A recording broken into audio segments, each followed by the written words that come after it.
Helmet পরে রান্না করছে, ওর মাথায় মনে হয় চলে যাবে বা আমার জন্য। ও মা গো, আবার কি এটা? Welcome back to the channel. আসলে সব ভালো আছে, সুস্থ আছে, কিন্তু আমার ভালো নেই। আমার শরীরটা কালকে থেকে খুবই খারাপ, তো মানে উঠতেই পারছি না, এতটা অবস্থা খারাপ। এখানে আমার মাম্মাকে নিয়ে এখানে বসে আছি একটু রোদ্রের মধ্যে, যে জানলাটা দিয়ে না একটু রোদ্র আসে, ভালো লাগে।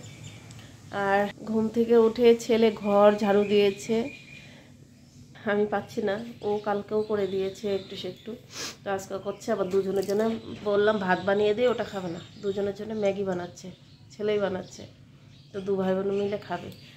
তো দেখি আমি কি এখানে দুধ ঠোধ আছে, দুধ মুড়ি কিছু একটা খেয়ে নেবো। আর ও তো নেই, কালকে গেছে কোম্পানিতে, মানে হচ্ছে কি পাহাড়ে,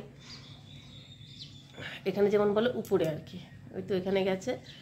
আর কালকে আসতে পারেনি, আজকে আসবে, তাই আর কি এই অবস্থা। আজকে হচ্ছে সানডে, তো হ্যাপি সানডে সবাইকে। তো ব্লগটা যেতে যেতে, তো ও আজকে আসতে আসতে হবে দুপুর হয়তো হয়ে যাবে। তো দেখি দুপুরে কি রান্না করি না করি, এখন মানে আমি উঠতেই পারছি না, এই কারণে আর কি বসে আছি। দেখতে থাকো আজকের ব্লগটা, আশা করছি ভালো লাগবে। কালকে মেয়ের ডান্স প্রোগ্রামও আছে, এখানে পৌষ মেলায় ডান্স প্রোগ্রাম আছে, তো আজকে প্র্যাকটিস করতে যেতে বলেছে, কিন্তু জানি না নিয়ে যেতে পারবো কি না, কারণ আমারই শরীরটা ভালো নেই। আর 2:30টার সময় বলেছে আর একটু ওইটা মাটি গাড়ার দিকে যেতে হবে, তাই আর কি বললাম ঘরেই প্র্যাকটিস করে নিতে। তো চলো দেখতে থাকো, আশা করি ভালো লাগবে। ভগবান হেলমেট পরে নিছে, দাঁড়া, সামনের থেকে দিতে লাগে তো বোন ভাবে। জানলাটা খুলে নেস না, জানলাটা খুলে নে। এক প্যাকেট ম্যাগি বানাবো, তাতেই অবস্থা দে। হেলমেট পরছে,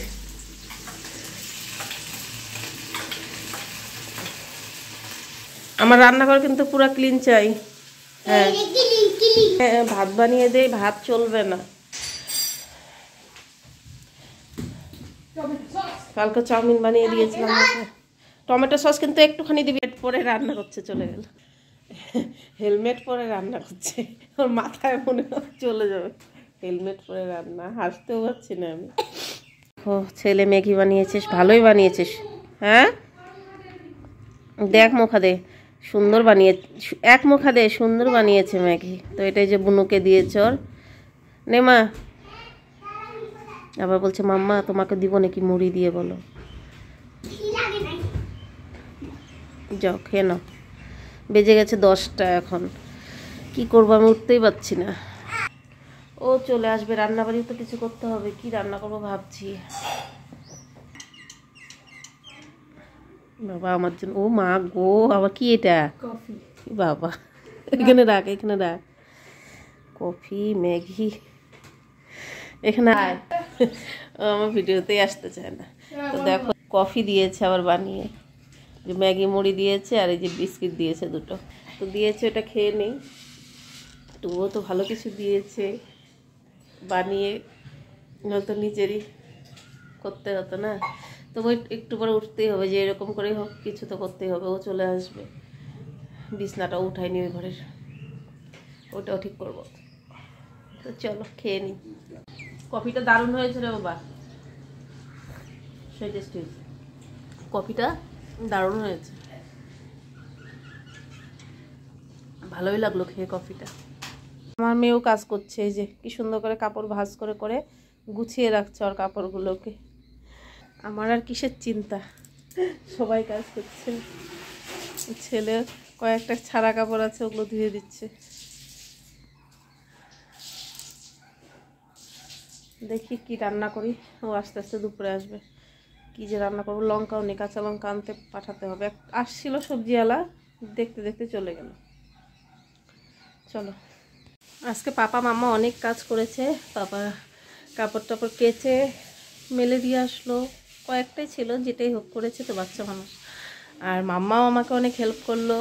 তারপর হচ্ছে গিয়ে এখন আবার পাপা হচ্ছে গিয়ে ল্যাট্রিন পরিষ্কার করলো, বাথরুম পরিষ্কার করলো, এখন স্নান করছে, পুজো দেবে, বলো। তো অনেকটা হেল্প করে দিচ্ছে ও। তো মামাও করেছে, এখনও রান্নাতে যায়নি, কি রান্না করবো ভাবছি, ওর কাছে শুনি ও দুপুরে আসবে নাকি, শুনে নিয়ে তারপরে দেখি কি রান্না করব। তো বন্ধুরা এখন বাজে 2টো, আর একে তো শরীরটা ভালো না, তবু আবার যেতে হচ্ছে। মেয়েকে ডান্সের ক্লাস আছে আজকে, মানে প্র্যাকটিস করাবে, কালকে প্রোগ্রাম আছে, ম্যামকে ফোন করলাম, বললো আসতেই হবে। তো এটার জন্য এখন তো ও আসেনি, ওরও আসতে অনেকটাই দেরি, তাই এখন আমার যেতেই হবে, উপায় নেই। কী করবো, না গেলে মেয়েটা প্রোগ্রামটা করতে পারবে না, তাই এখন কষ্ট করে যেতেই হবে। তো চলো যাওয়া যাক। তো বন্ধুরা মাটি গাড়িতে চলে এসেছিলাম, তারপর এখন আবার ডান্স মানে প্র্যাকটিস করা হয়ে গেছে, এখন আমরা আবার যাচ্ছি। তো আমি আর ও যাচ্ছি, দুজনে মিলে যাবো, আর ওরা আগে আছে আর কিছু আছে যাবে। তো আমরা টোটো করে যাব, তার আগে ভাবছি একটু স্টেশনারি দোকানে যাব, ডান্সের কিছু জিনিস নিতে হবে, মানে কিছু জিনিস নেই আর কি, ওগুলোই নেবো, নিয়ে তারপর বাড়ি চলে যাব। চলে এসেছি রুমে, আর এই যে আসার সময় সিঙ্গারা আর মিষ্টি নিয়ে এসেছিলাম। তো এই যে মাম্মা খাচ্ছে এখানে বসে বসে, আর এখানে যে টিভি দেখছে।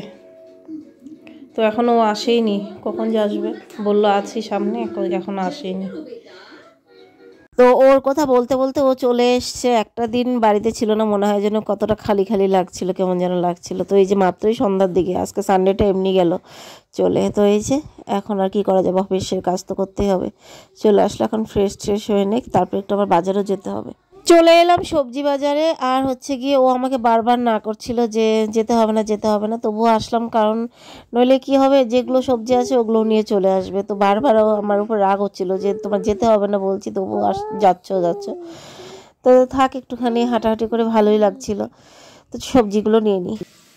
তো বন্ধুরা চলে এসেছি, আর এসে রান্না বসিয়ে দিয়েছি। তো পনির নিয়ে এসেছি, তো বললো শর্টকাটের মধ্যে কিছু করো, কারণ ভালো কিছু করতে হবে, শরীরটা ভালো নেই, তাই বলে এই যে এখানে পনিরগুলোকে ভেজে নিলাম, আর এই কুকারে বানিয়ে নেব। দুপুরে ভাত বানিয়েছিলাম, তো তাই ওটার মধ্যে এই যে ধুয়ে নিলাম একটুখানি, নিয়ে ওটার মধ্যে এখন পনির পোলাও, ভেজ পোলাও বানিয়ে দেব। তো দেখো বন্ধুরা, এই যে পনির পোলাও বা ভেজ পোলাও যেটাই বলো বানিয়ে নিলাম, কিন্তু খেতে কিন্তু বেশ ভালো হয়েছিল। কুকারে বানিয়েছি, কিন্তু এই জিনিসটা আবার গরম গরম খেতেই ভালো লাগবে, দারুণ টেস্টি ছিল। যাই হোক, আজকে ভিডিওতে যদি কিছু একটা ভালো লেগে থাকে, do like, comment, share, subscribe my channel. Tata.